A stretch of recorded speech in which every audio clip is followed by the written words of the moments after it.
Salut YouTube, on se retrouve aujourd'hui pour une nouvelle vidéo qui va être le book haul de tous mes achats réalisés pendant tout le mois d'octobre, à une exception près. Ce mois-ci, pour des raisons perso, je suis obligée de tourner le book haul un tout petit peu plus tôt que d'habitude. Et donc, il n'y aura pas dans ce book haul les achats que je vais réaliser pendant le Frisson Festival, puisque je compte y aller donc le dimanche, ça doit être le 29 octobre, et je tourne ce book haul avant le 29 octobre. Donc mes achats du Frisson Festival, vous les aurez je pense soit sur Instagram, je ferai peut-être un réel cumulant ces achats, ou sinon il faudra patienter le mois prochain, puisque du coup je les intégrerai dans mes achats du mois de novembre. Voilà, sinon pour tout le reste, c'est bien présent, c'est ici. Il y a déjà encore plutôt pas mal de titres à vous présenter. Et on démarre tout de suite, comme d'habitude, par les graphiques. Comme d'hab, chez les graphiques, depuis maintenant plusieurs mois, il y a pas mal d'achats d'occasion. Alors, tout d'abord, en occasion, je me suis pris la duologie Sky High. Donc, c'est de Tsutomu Takahashi. C'est publié chez Panini Manga. J'ai trouvé les 2 tomes sur Vinted. Ici, c'est un auteur que j'aime bien, Tsutomu Takahashi. Souvent, on est sur des titres un petit peu gore, voilà. Ici, on va faire la rencontre d'une jeune femme enceinte qui est assassinée au tout début de l'histoire. Elle va se retrouver devant la gardienne des portes qui guide les morts, et cette gardienne va lui proposer 3 destinées: accepter sa mort et donc partir au paradis, la rejeter et errer pour l'éternité sous la forme d'un fantôme, ou se venger. Voilà. J'aimais bien le pitch de base, et puis c'est une réédition, je crois, d'un titre sorti il y a quelques années. Ce mois-ci, j'ai aussi essayé de terminer quelques séries que j'ai en graphique, notamment avec Meurtre dans le Décagone, où je me suis procuré le tome 4. C'est de Yukito Ayatsuji et Hiro Kiyoyara de chez Pika Édition, celui-ci sur Vinted, et celui-ci acheté neuf sur Gibert.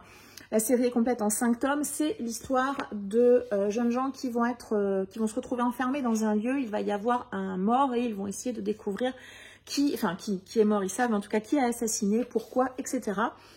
Donc, série complète en 5 tomes. Le tome 4, je l'ai trouvé d'occasion. Je cherchais le tome 5 et je ne l'ai pas trouvé. Du coup, comme j'ai fait une commande sur Gibert pour d'autres graphiques, je me suis glissé ce tome-ci en 9. Toujours en occasion, je me suis trouvé un tome d'Arsène Lupin, donc c'est le tome 3 de Takashi Morita, c'est bien évidemment adapté de l'œuvre de Maurice Leblanc. Il ne me reste plus que 2 tomes pour terminer cette série. Voilà, tout simplement des adaptations de l'œuvre d'Arsène Lupin, rien de plus à dire que ça.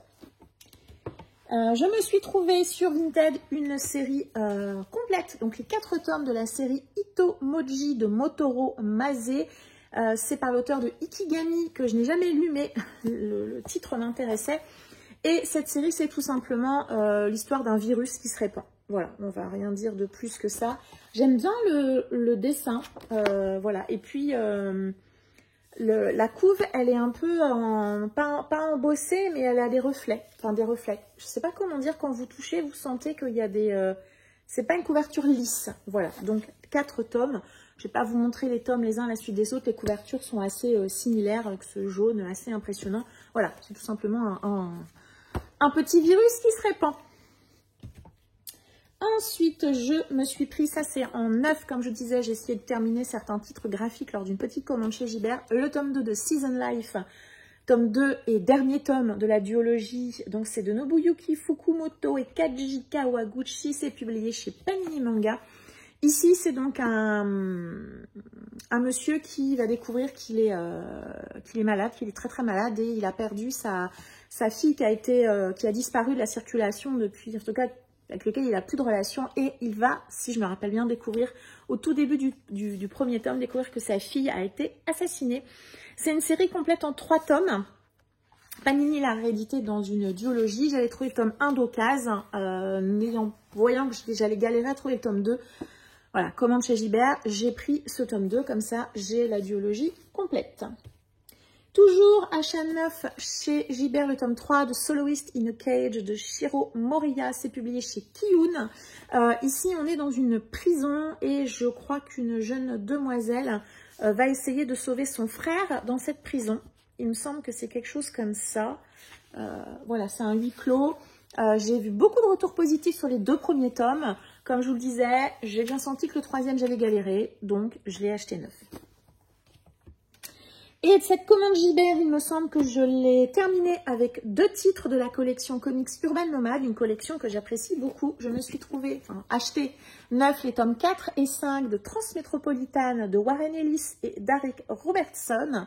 Voilà, tome 4 et tome 5. Le tome 5, il est assez énorme avec une espèce de parodie de King Kong, je trouve, sur cette couverture. Donc, série complète, série pour lecteurs avertis, avec ce type qui a l'air complètement barré. Ouais, j'aime bien, vraiment j'aime bien cette collection, je trouve qu'elle est très agréable à lire, et puis surtout ils éditent un certain nombre de titres qui m'intéressaient depuis de longues années, que je n'osais pas me procurer en grand format parce que ça reste quand même un budget. Là on est sur 7,99 €. Franchement vu le nombre de pages, ça reste quand même, et c'est en couleur, ça reste quand même extrêmement abordable. Celui-ci, je l'ai trouvé d'occasion, c'est toujours chez Urban Nomad, Punk Rock Jesus de Sean Murphy. C'est un titre en noir et blanc, voilà, qui était dans ma wishlist depuis assez longtemps quand même. Je l'avais vu déjà plusieurs personnes en parler lors de Point Lecture bande dessinée manga comics. C'est 5,90 celui-ci neuf. Voilà, j'ai acheté d'occasion celui-ci, mais bon pareil, neuf ça reste quand même hyper raisonnable. Je sais plus trop de quoi ça parle. On est dans un futur proche, c'est ça, où ils décident de filmer la vue de Jésus-Christ. C'est ça qu'ils ont réussi à recréer génétiquement. Voilà. Ça a l'air bien barré. Je sais pas si ça va me plaire parce que je suis pas certaine, mais j'étais quand même intriguée de le découvrir. Et toujours en occasion, je me suis trouvé Batman année 1 de Frank Miller et David Mazzucchelli, toujours chez Urban Nomad.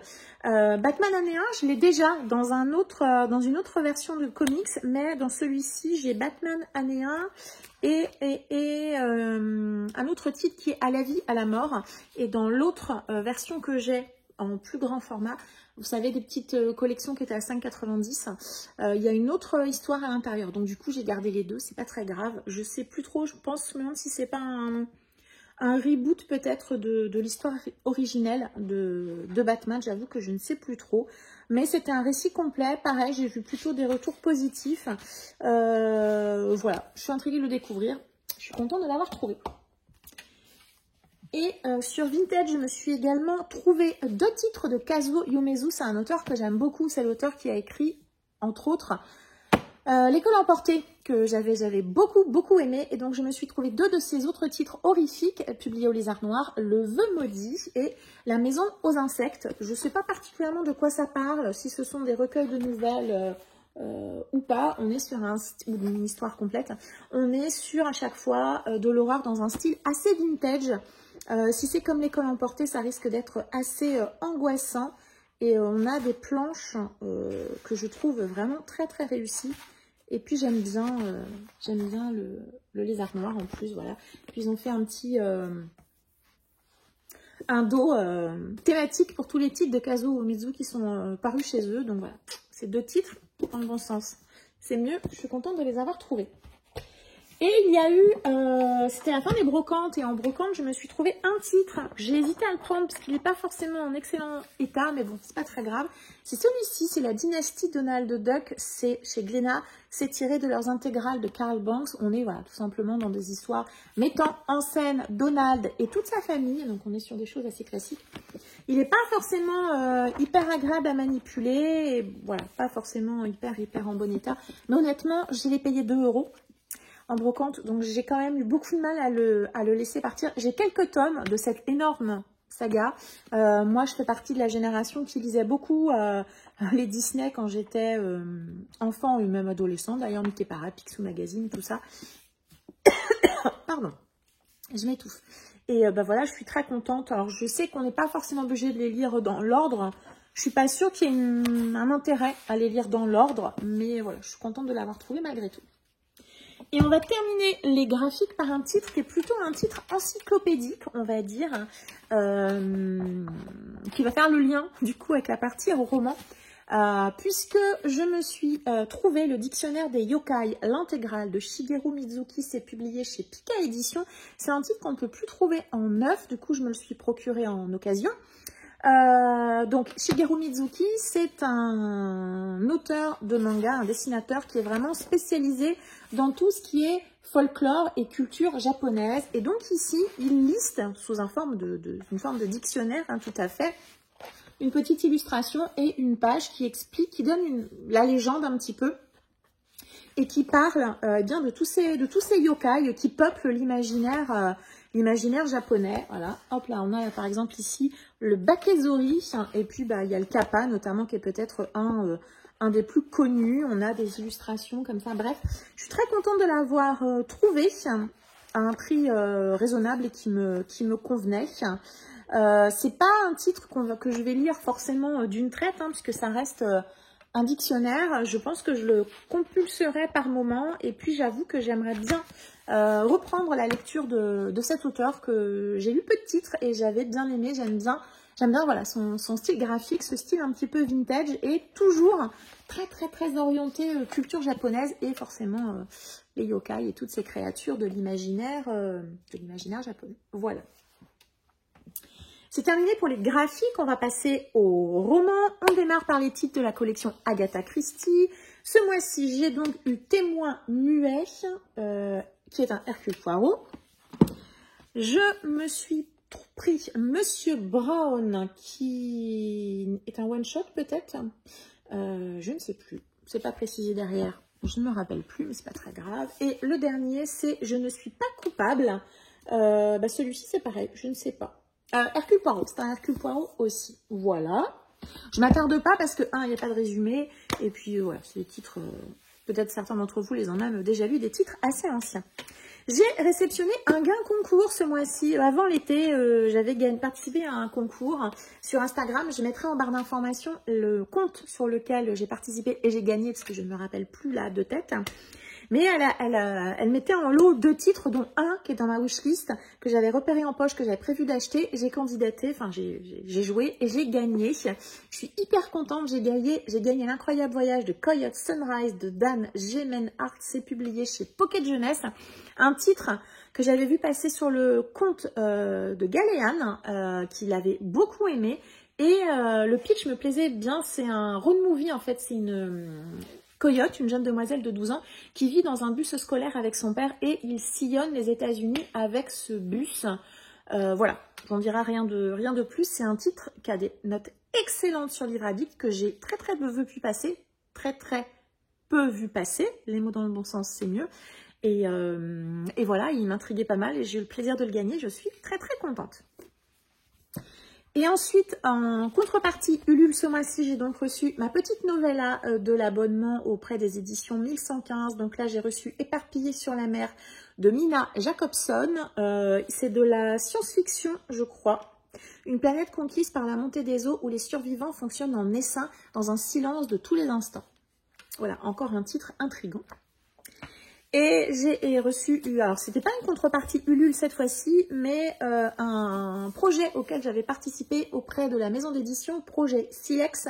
Donc c'est un recueil de nouvelles, Les Portes de l'Envers, anthologie Isekai, avec tout un tas d'auteurs que vous avez ici. Et les Isekai, si jamais vous ne connaissez pas le principe, on va dire, hein, ce sont des univers dans lesquels un être humain lambda est propulsé, généralement plus ou moins lié autour d'un jeu vidéo.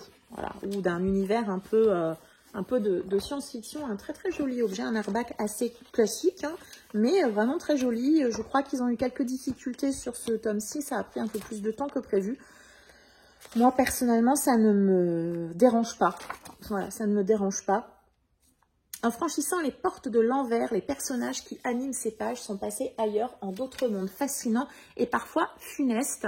Voilà, je ne sais pas quand j'aurai l'occasion de le lire, mais en tout cas, ne serait-ce que pour participer à ce projet auprès de cette maison d'édition qui rémunère davantage les auteurs que d'autres maisons d'édition plus généralistes. Ben voilà, puis je crois que j'ai tous les autres projets de la maison Silex, donc pourquoi ne pas prendre celui-ci?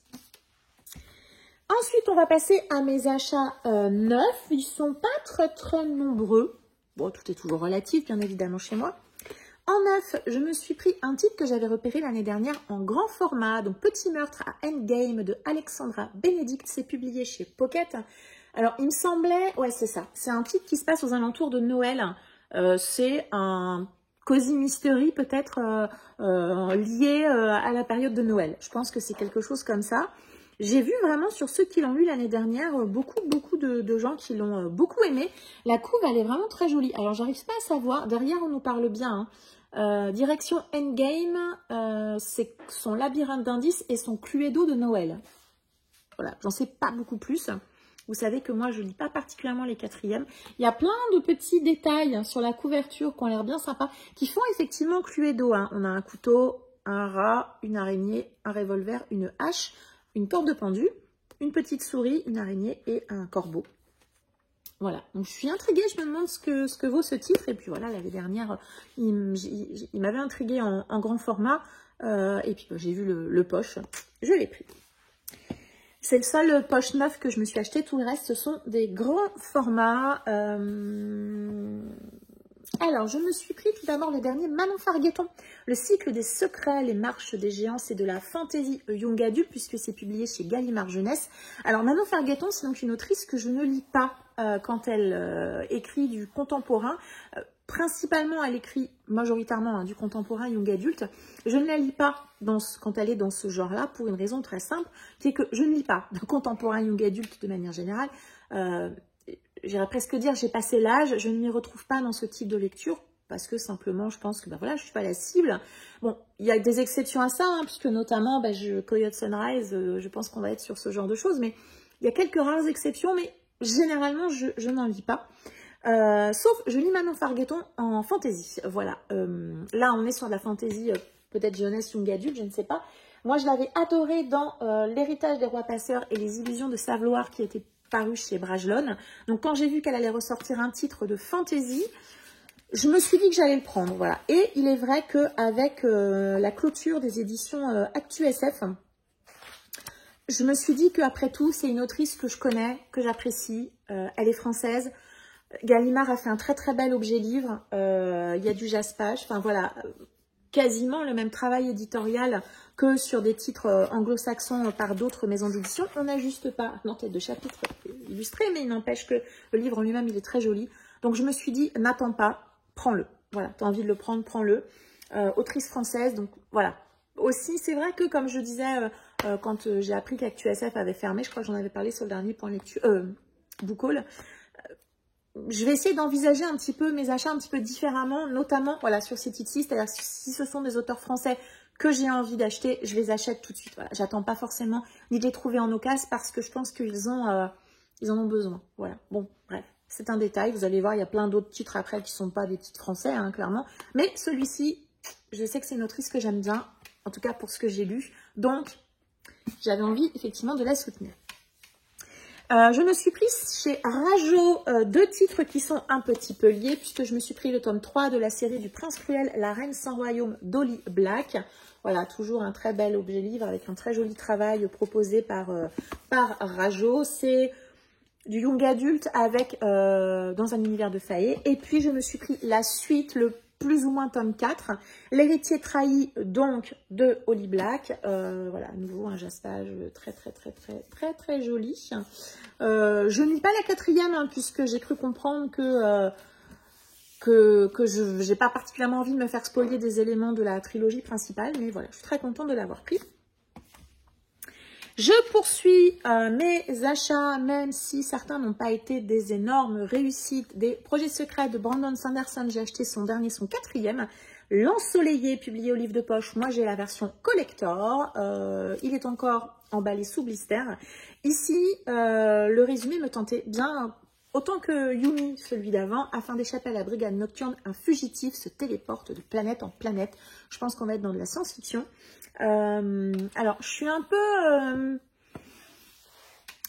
ennuyée par rapport à ces projets secrets, puisqu'à la base, j'avais compris, il me semble que ça avait été communiqué, que ça n'avait aucun rapport avec le Cosmer. Dans Yumi, on avait déjà un petit doute, et a priori, de quelques retours que j'ai vus sur celui-ci, il y a quand même des références au Cosmer.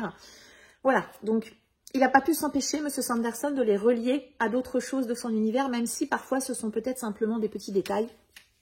Voilà, donc j'avoue que ça m'a un peu contrarié. Je ne sais pas quand je le lirai, mais j'aimerais essayer de le lire. Alors, je ne vais pas garantir que je lis d'ici la fin de l'année, mais peut-être début 2024. En tout cas, il sera lu d'ici quelques temps. Ensuite, on va passer, je me suis acheté La Reine de Traîtresse, le tome 2 du Pont des Tempêtes de Daniel Jensen. C'est publié chez Brajlon. Alors, c'est une duologie, donc c'est le dernier tome de la duologie. Par contre, il va y avoir d'autres duologies dans le même univers. Alors, je crois qu'au total, il y aura 6 tomes, mais 3 duologies. Voilà, donc vous n'êtes pas obligé d'aller jusqu'au bout. Un jaspage assez amanant, assez simple, oui, avec un joli petit dessin ici. Et puis, l'intérieur du livre est vraiment très très joli. On reconnaît bien vraiment la qualité de travail des éditions Brajlon. Voilà, de la fantaisie. Le tome 1, apparemment, j'ai vu des retours positifs, donc on verra bien celui-ci quand j'aurai envie de le sortir. Et puis, les deux de Saxus du mois. Ce mois-ci, je n'en ai acheté que 2, parce que les autres ne m'intéressaient pas, tout simplement. Je me suis pris le tome 2 de la série, j'ai oublié comment elle s'appelle, vous allez la reconnaître je pense. Le tome 2 c'est Le Royaume des Maudits de Kerry Maniscalco, une couve absolument magnifique. Et le dernier de Saxus que je me suis pris, je pense que c'est un one shot, If We Were Villains. Alors je vous dis n'importe quoi, c'est pas du tout un de Saxus, hein. C'est Brajlon je crois, Phibbs, ouais c'est ça, c'est une branche de Castelmore. C'est donc un branche de Brajlon, donc ce mois-ci, un seul de Saxus pour moi. Et oui. Et donc, je me suis pris If We Were Villains, publié chez Phibbs. Donc, c'est donc une branche de Castelmore. C'est de ML Rio. Et c'est un thriller Dark Academia, je crois. Je pense que c'est ça. On est sur un espèce de thriller Dark Academia avec un jaspage. Franchement, magnifique le jaspage. Vraiment, vraiment magnifique. Donc, vous avez vu, il y a du hardback, mais il n'y a pas que ça. Enfin, en grand format-ci. Et puis, je n'ai pas acheté tous les hardbacks qui sont parus, hein, puisqu'on constate qu'il y a une énorme folie des maisons d'édition autour de ces hardbacks. Bientôt, je pense qu'on ne va plus avoir que ça. Mais voilà, donc il faut effectivement essayer de réfléchir tout un chacun au-delà du bel objet livre, puisque c'est un peu difficile des fois, je ne vous le cache pas. On va donc passer à mes achats d'occasion. Il y a donc mes derniers achats occasion de brocante. Et puis, je crois qu'il n'y a que du vintage, je crois. Il me semble. Alors, en brocante, j'ai eu la surprise de trouver quelqu'un qui vendait des livres d'horreur. Alors, c'est assez rare en brocante, quand vous allez voir en plus ce que j'ai trouvé. Donc, 3 auteurs auto-édités. Un qui était dans ma wishlist et 2 que je ne connaissais pas. Mais franchement, je me suis dit, pourquoi pas les découvrir. Donc, tout d'abord, Unité 6 de N.A. Illigan. C'est de l'auto-édition. Celui-ci, il était dans ma wishlist. Et ici, comme son nom l'indique, on va suivre un infirmier de nuit dans un hôpital psychiatrique. Et il est vraiment tout court. Et il me semble que les chapitres, c'est ça. Les chapitres, ce sont des heures. Donc, à mon avis, ça doit se dérouler dans un temps assez court. Et 2 titres d'auto-édition que je ne connaissais pas. Donc tout d'abord, celui-ci qui est un recueil de nouvelles, le recueil de la folie de Sylvain Silvestro. Je ne le connais pas du tout, mais on va pas se mentir, j'ai dû le payer 2 €, donc je me suis dit, même si j'aime pas, je ne prends pas un gros risque. Et La Grotte, alors celui-ci m'intrigue vraiment pas mal, de Ludovic Metzger. Et alors ça, ce sont un groupe de terroristes est retrouvé mort dans une grotte. Le seul survivant de ce massacre est un guide touristique qui pensait se faire un peu d'argent pour fêter dignement Noël. Voilà. Alors je ne sais pas si on va être dans la grotte ou à l'extérieur, mais je ne sais pas. Ça m'intriguait quand même pas mal. La couve est très jolie si on aime ce genre, bien évidemment. Et chez la même personne, j'ai trouvé 2 contes interdits. Jusqu'à présent, je n'ai jamais acheté de compte interdit parce que honnêtement, j'ai peur de certains trigger warnings. Il y a notamment certains comptes qui vont aborder des sujets vraiment que moi, je ne peux pas lire. Tout ce qui est violence sur enfants, par exemple, il y a des choses que je ne peux pas lire du tout. Et voilà, donc là, la personne en avait 2. J'ai pris les 2, on verra. Voilà, ça sera, je pense, un bon crash test de savoir si je peux en lire d'autres ou vraiment si c'est trop dur et pas du tout pour moi. Donc, il y a tout d'abord Le Vilain Petit Canard de Christian Boivin. Et, alors celui-ci, j'étais contente, vous savez que c'est mon conte préféré, Le Joueur de flûte de Hamelin de Sylvain Johnson. Voilà, donc si jamais vous avez lu ces 2 contes interdits-là, n'hésitez pas à me dire en commentaire s'ils sont très très très durs ou juste un petit peu difficile, ou gore, ou voilà. Bref, dites-moi ce que vous en avez pensé de ces 2 titres. Moi, en tout cas, je suis malgré tout très satisfaite de les avoir trouvés. Et sur Vinted, je me suis pris un titre, je l'ai vraiment trouvé, il était vous savez, sur Vinted, vous pouvez mettre certains titres en favori, et puis comme ça, vous êtes informé quand les titres sont plus dispo, vendus, ou tout simplement que la personne baisse le prix. Et là, c'était un titre, ça faisait très longtemps que la personne l'avait mis en vente, et puis elle l'a mis à 2 €. J'ai craqué, je l'ai pris. C'est l'Empire du Léopard d'Emmanuel Chastelaire. C'est publié chez Critique. Alors certes, le dos, alors là vous le voyez pas trop je crois, mais il est un petit peu cassé. Les coins sont un petit peu... voilà, le livre a été lu, hein, tout simplement. Donc il n'y a rien d'incroyable. Voilà. Donc je l'ai pris, sachant que moi, j'ai d'autres titres de l'auteur dans ma pile à lire. Mais j'aimerais vraiment démarrer par celui-ci, l'Empire du Léopard. A priori, c'est... comment ? On est dans le royaume de Coronado et il y a quand même pas mal des romans de l'auteur par la suite, ou même de recueils de nouvelles, qui se déroulent dans ce même univers, ce même royaume. Donc, moi, j'ai envie de démarrer plutôt ma découverte de l'auteur, en tout cas dans cet univers-là, par l'Empire du Léopard. Je suis très contente de l'avoir trouvé à tout petit prix et ça me fait un critique de plus. Et ensuite, on va passer aux poches. Alors, celui-ci, je l'ai trouvé en brocante. C'est plus que deux morts et c'est Noël de Claire Plantevin. C'est publié chez Hugo Poche. C'est un tout petit roman et c'est un thriller de Noël. Voilà. Alors, après les romances de Noël, on a les thrillers de Noël. Peut-être aurons-nous les romans de fantaisie ou d'imaginaire de Noël. Voilà. Je n'entends pas grand-chose de ce titre, hein. Je l'ai pris peut-être un petit peu plus pour la blague. Et puis je sais pas, j'ai envie de tester, voir si les thrillers de Noël aussi, c'est un peu cocooning comme les romances de Noël, je sais pas. Et voilà, il était à tout petit prix et voilà, vous vous doutez bien que je l'ai pris, voilà, parce que j'aimais bien l'idée de démarrage. Je lirai pas la 4e, honnêtement, c'est un thriller qui se déroule à la période ou dans l'ambiance de Noël. Hop. Et ensuite, mon mari a fait un gros craquage. Il est habitué, vous savez, avec moi, on fait quand même pas mal de bouquinerie tous les ans, plusieurs fois par an d'ailleurs, sur Paris ou sur l'île, ou etc. Et il y a une maison d'édition qui l'a bien identifié parce que ses couves sont extrêmement identifiables. Et donc, pour mon anniversaire, alors ça, pour mon anniversaire, c'était le mois dernier, mais j'ai reçu la commande début octobre, il a trouvé un gros lot de cette maison d'édition et donc il me l'a acheté et il me l'a offert pour mon anniversaire. Donc ces achats ne sont pas les miens, mais ils atterrissent dans ma palle tout de même. C'est un gros lot de romans de chez Gallmeister, collection Totem. On a tout d'abord L'Enfer de Church Street de Jack Hinkson. J'avoue que je ne sais plus trop de quoi parlent tous ces titres, puisque je ne sais plus trop. Les 12 tribus d'Ati de Ayana Matisse. Il me semble que là, on va plutôt être sur une espèce de saga familiale avec des personnages de couleur. Le bikini de diamant de Charles Williams. Oula, il a fait une belle chute, mais tout va bien, il n'est pas abîmé. Incroyable. Un titre qui était dans ma wishlist depuis super longtemps, celui-ci. 8 crimes parfaits de Peter Swanson. Little America de Henri Bromel. Ça, c'est un tome 2, je crois. Le canard siffleur mexicain de James Crumley. Et le dernier, c'est Sans lendemain de Jack Hinkson. Celui-ci, je crois qu'on va être plus ou moins dans l'ambiance, dans des choses qui sont liées au cinéma. Avec la couve, je pense que c'est pas trop difficile à deviner quand même. Et le dernier titre de ce gros book haul, mais vous êtes habitués chez moi, c'est un titre que j'ai trouvé sur Vinted. Alors oui, j'aurais pu l'acheter neuf, mais j'avoue que j'essaie, quand c'est possible, voilà, de trouver des titres d'occasion.